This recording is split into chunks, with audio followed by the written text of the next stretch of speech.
This is Dabu7. We have concerns, again, coming out of Texas.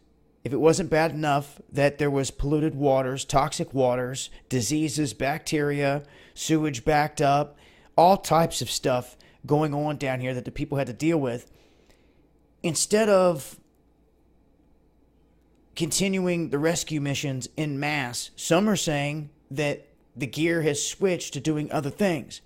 Some are having a big issue with this because people are still stranded, or people are still without electric. People are still missing. All types of stuff. And they've noticed that all of a sudden the military is using C-130 cargo planes, massive aircraft, to douse multiple counties with NALED. 6 million acres.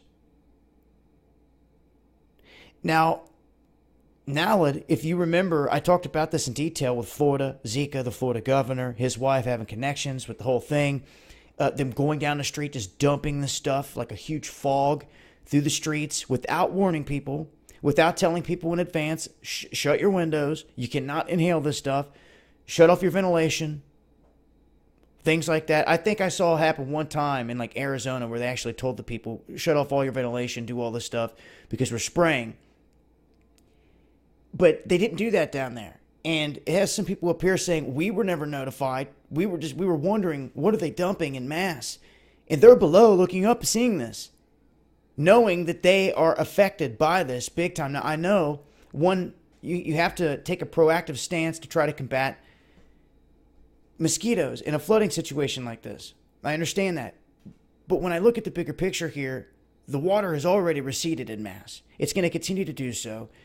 Those areas are going to naturally dry up.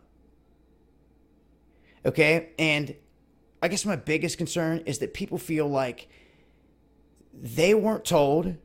They feel like they were being sprayed right along with the bugs. And that there was more of an emphasis to do this than to continue rescuing people as people are still missing. But for what it's worth, this is the situation. Wanted to get it out there and let it be known. Yeah, two sides to every coin here.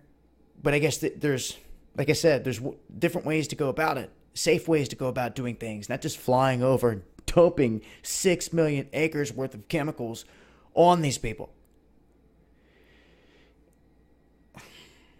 I'll leave a link. It's been Dabu7.